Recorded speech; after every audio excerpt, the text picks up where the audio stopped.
వీక్షకులందరికీ నమస్కారం.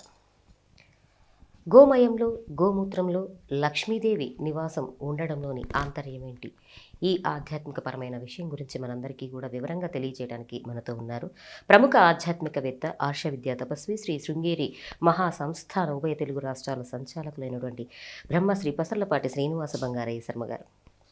నమస్కారం అండి. నమస్కారం అమ్మ. శ్రీనివాస బంగారయ్య శర్మ గారు, మామూలుగా అందరికీ కూడా తెలిసిన విషయం ఏంటంటే ముక్కోటి దేవతలు గోవులో కొలువై ఉంటారు అని. అలాంటి గోవుకి లక్ష్మీదేవికి శుచి శుభ్రతలంటే ఖచ్చితంగా ఉండాలి అంటుంటారు. మరి అలాంటి లక్ష్మీదేవిని గోమయంలో గోమూత్రంలో కొలువై ఉండటానికి కారణం ఏంటంటారు? గవామంగేషు తిష్టంతి భువనాని చతుర్దశ. ఆవు యొక్క శరీర అంగాల లోపల చతుర్దశ భువనాలు అక్కడ ఉంటాయి అని చెప్తారు. అఖిలాండకోటి బ్రహ్మాండాలన్నీ ఆవు లోపల ఉన్నాయి.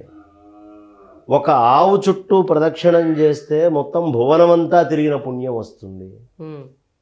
ఒక్క ప్రదక్షిణం ఆవుకి కనుక మనం చేస్తే భూమి అంతా ప్రదక్షిణం చేస్తే ఏ ఫలితం వస్తుందో అది వస్తుంది.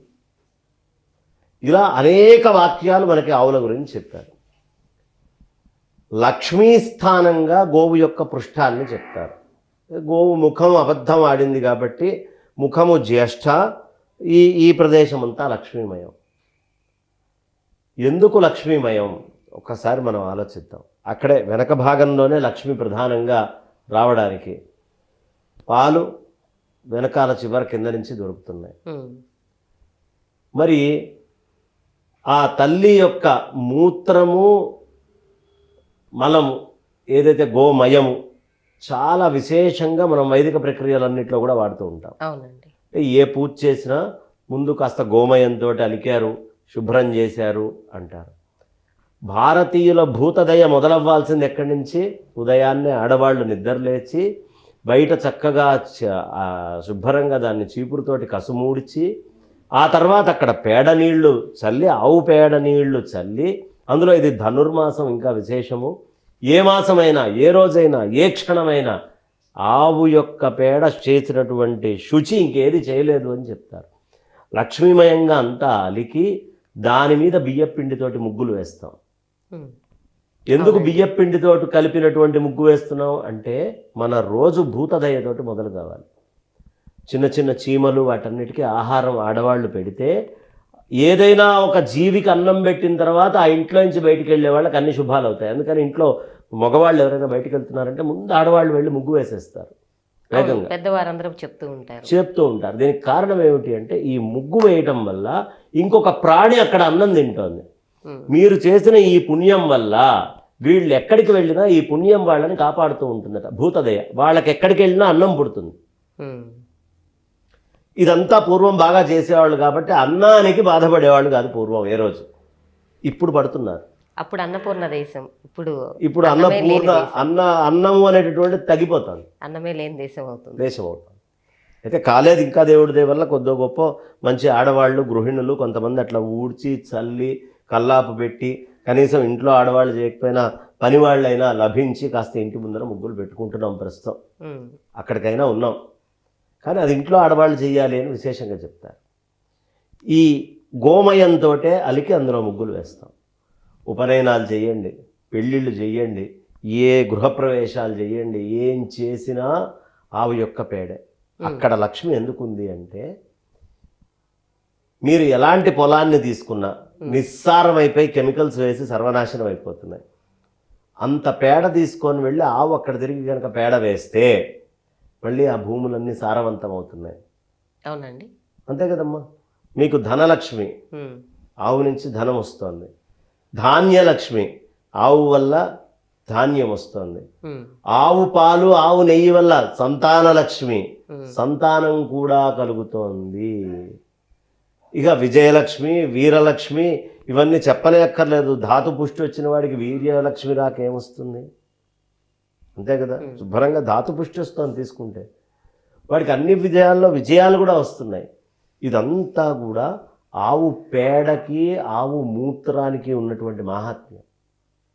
అక్కడ లక్ష్మీదేవి ఉంది కాబట్టే మీకు వేరే పేడ ఏదైనా మనుషులు కావచ్చు, వేరే జంతువులు కావచ్చు, ముక్కు మూసుకొని పారిపోతాం మనం.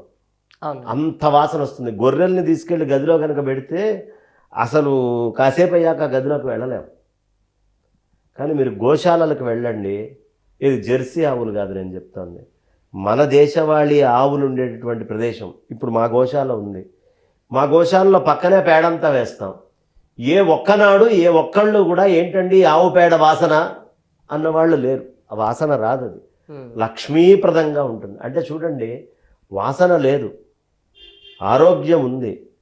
అనేకమైనటువంటి మలేరియా, మశూచి లాంటి రోగాలకు కూడా ఇది మందుగా పనిచేస్తోంది. ఏదండి? గోమయం. అవునండి. రకరకాల రోగాలకి, చర్మ రోగాలకు కూడా గోమయం. అసలు శరీరం అంతా గోమయం రాసుకొని గోమంత్రాలతోటి స్నానం చేసేటటువంటి సంప్రదాయం ఉండేది పూర్వం. అన్ని క్రిమికీటకాల రోగాలు అన్నీ పోతాయట.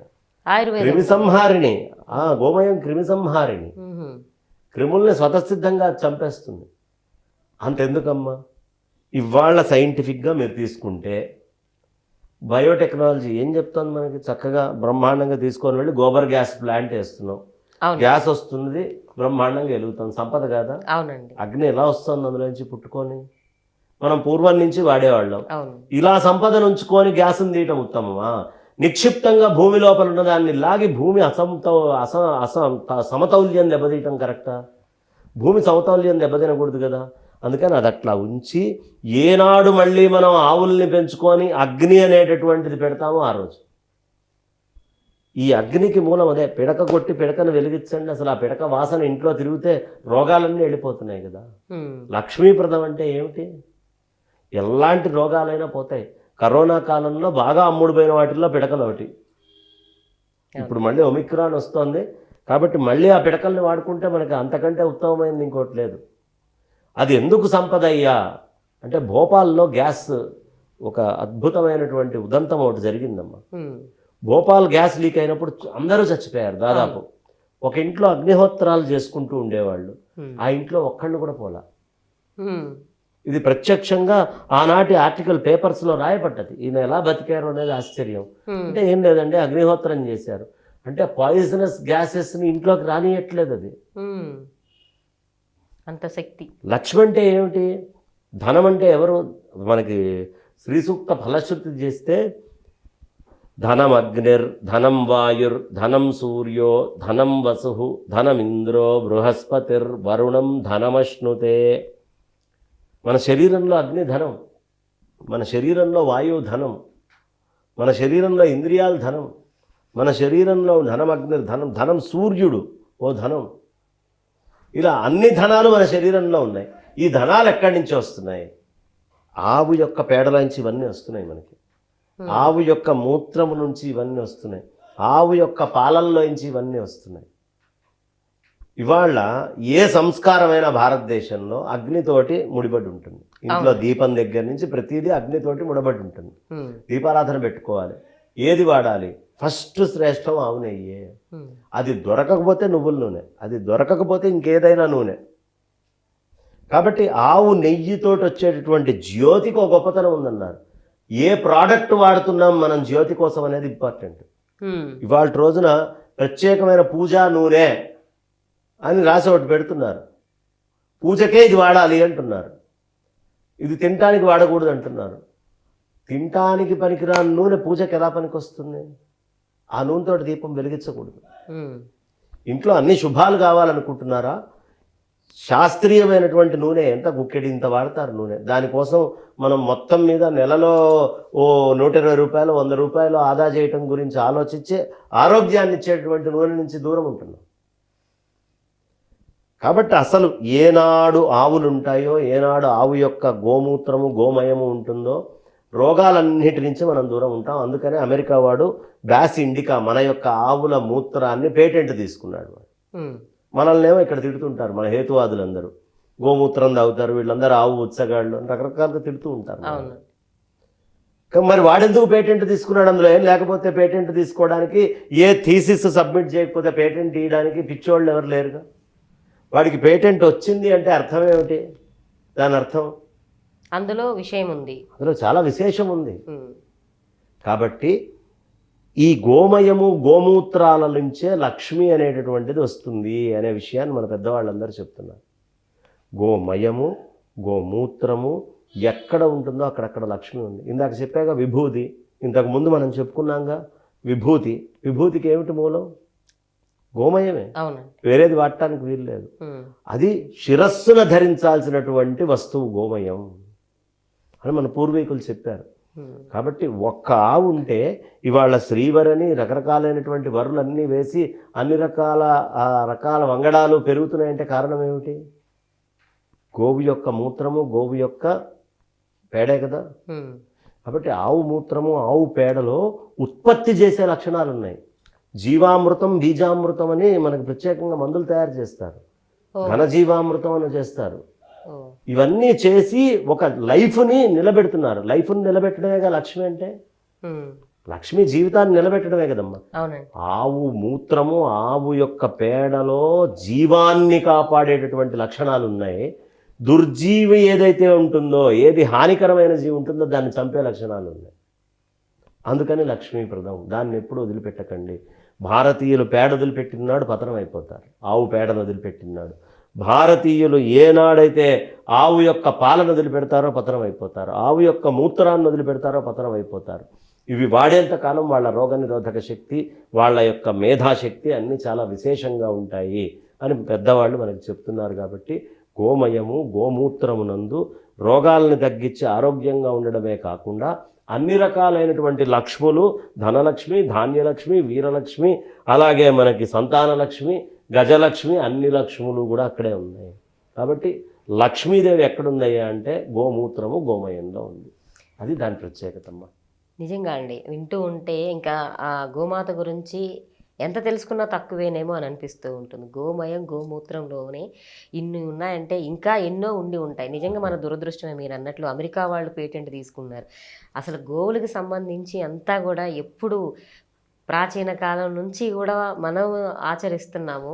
భారతీయ సంతతికి చెందినటువంటి గోమూత్రాన్ని పేటెంట్ తీసుకున్నాం. ఇది ఇంకా దారుణం. ఇంతకన్నా దౌర్భాగ్యం ఇంకోటి లేదేమో మనకి. మన వాళ్ళు ఇక్కడ తిడుతూ ఉంటారు. నిజమేనండి. అంటే అది మళ్ళీ ఏం చేయలేని పరిస్థితులు. వారు తీసుకున్నందుకు కాదు కానీ మనం పోగొట్టుకున్నందుకు బాధపడాలి. వాళ్ళైనా కనుక్కున్నారని ఆనందపడాలి. మన పూర్వీకుల ఋషుల హృదయం వాళ్ళకి అర్థమైంది. మన వాళ్ళు తిడుతున్నారు ఇక్కడ హేతువాదులని, జన విజ్ఞాన వేదికలని వీళ్ళు తిడుతూ ఉన్నారు. చాలా చాలా ధన్యవాదాలండి. గోమాత యొక్క గోమయం గోమూత్రం గురించి కొన్ని విషయాలైనా తెలుసుకునే అవకాశం అనేది మాకు కల్పించినందుకు.